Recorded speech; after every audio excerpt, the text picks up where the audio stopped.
kennels out, letting the dogs run, feeding them. So, yeah, there's no way she can do it. Stephanie hasn't been trained. Abby just had surgery. Austin hasn't been trained. Because you're talking about editing software, loading onto a website. Yeah, so unfortunately, no pictures for 2 weeks. Because the most important thing is that these puppies are well taken care of and stay fat and healthy. And I mentioned earlier that these are English Golden Retrievers, the teddy bears. And I breed only those for the health compared to the American Retrievers. The English Retrievers they came from higher breeding standards in Europe. I believe the registration is RFK or FRK. And, but under that registration, to register a litter of puppies, both parent dogs must be show champion and health tested. And it has been that way for, I don't know how long, at least the breeder that I started working with 18 years ago had already been breeding and showing for 40 years. So at least, 50, 60 years. So those lines are very pure and healthy yet. Because all mine came from Russia, direct imports. My Poodle lines that came from Germany. I've gone to Paris for them. But then, so the health of the English Retrievers, they have that short snout, but they're big bones, so you get this wider snout, big blocky square head. They have shorter legs, but yet they look big bones, so when you see them, they look huge. But in reality, an English Golden Retriever female average weight is between 45 and 55 pounds on a female. A male is about 65 to 72 pounds. So their body isn't as large as American Golden Retriever. That's what gives them their better bone structure and their health, because the American Retrievers can easily weigh well over 100 pounds. And two, I think just the American Retriever's health in general, probably back in the 60s and 70s, they became popular. Nobody knew anything about genetics and pedigrees. If you had a Golden Retriever and your neighbor down the street had a Golden Retriever, you'd breed them together, but they didn't know where they got them from. And all AKC ever cared about was both parent dogs are AKC registered. That's the only thing AKC does. So, they didn't care anything about the health standards, only paperwork to make money, registration fees, and registering your puppies and your adults, sadly. So the average lifespan of an American Golden Retriever is 8 to 13 years. Usually Golden Retrievers, probably most of them live only about 8 years old. Seems to be their magic age, and they get cancer of some sort. Thyroid conditions. Oh, there's so many numerous things they get. If I hear a Golden Retriever lived to 13, 11, even 11 years, 13 years, I'm like, oh, that's a long, healthy life for a Golden Retriever. And so then you get to the English. English Golden Retriever lifespan average 13 to 18 years.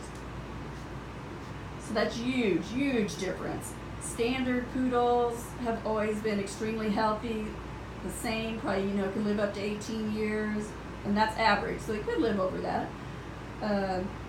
I've been very particular on my smaller poodles. They have to have that same great standard poodle personality, the sweet, calm. You don't want a yippy yappy dog, and some of the downsizing in the poodles has created that, and the hyper little poodles. You don't see that in the big standard poodles. And then, so if they've been correctly downsized, you get this nice, calm poodle like my Noah. He's just perfect.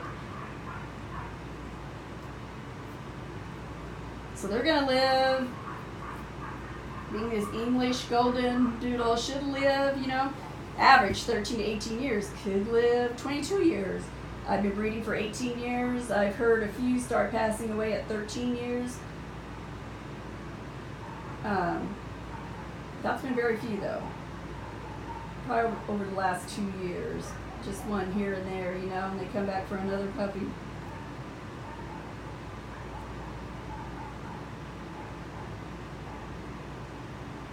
So they're going to be with you for a long time. Of course, you always hear me preach vitamins.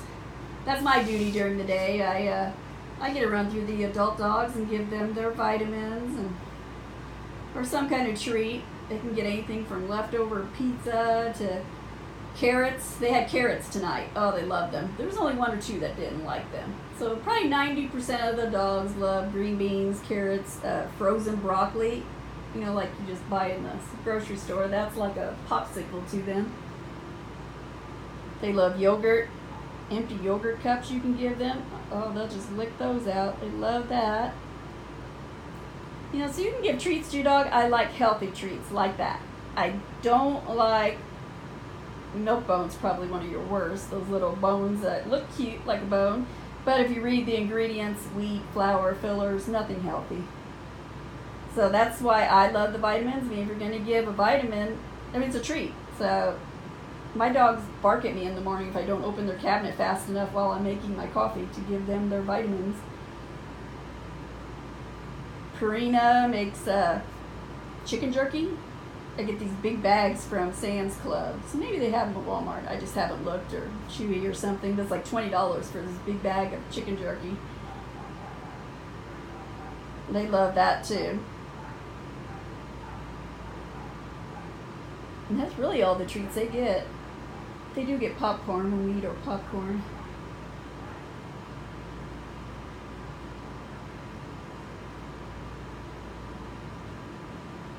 You know, I always tell people, you know, the vitamins. So these vitamins companies would send me vitamins to, you know, sell, give to my customers, see if I like them. First, NuVet is the only one my dogs actually like. Because I've even had a bottle last year from a company. And I mean, I would give it to my dogs. And you would think dogs that usually just eat dog food would love it. They actually they spit it out and then look back like, hey, where's my good vitamin at? So, I mean, they knew the difference. And then what happened is my poodle in the house, she'll be 14 next month. She was this dark color until she was about 2 years old, and she had puppies and her coat faded. It was almost a gray color. I can't even point to one of these puppies and say that's what it looked like. It was a spotty apricot gray. And she was taking those vitamins for 2 months, and she had gone to the groomer, and she came back, and she was this dark red again. So I thought, wow, if it's doing that on the outside, it's doing good things on the inside. And then I started noticing on my adult dogs that, you know, I was raising from puppy on up, and they would get to be 1 year old, and I'd send them out for health testing, and their hip readings were coming back,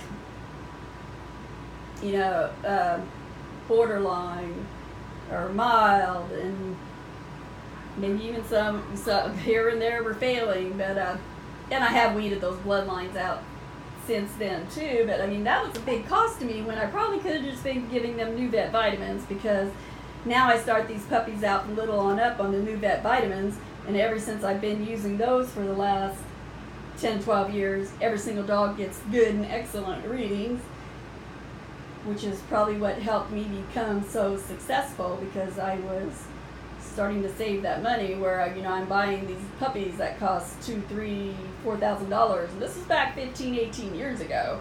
You know, you spend $3,000 on a breeding puppy was outrageous. Now I wouldn't blink my eye at it, and I probably wouldn't be able to find one at that cost with breeding rights.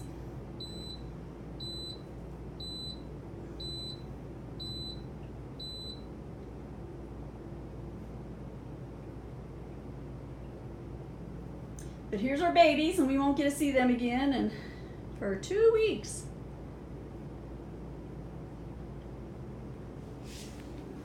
So we're going to say goodbye.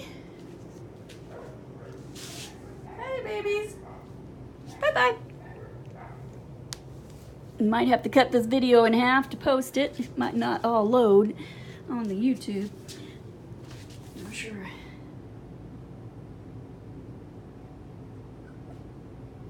But we'll see you again in 2 weeks.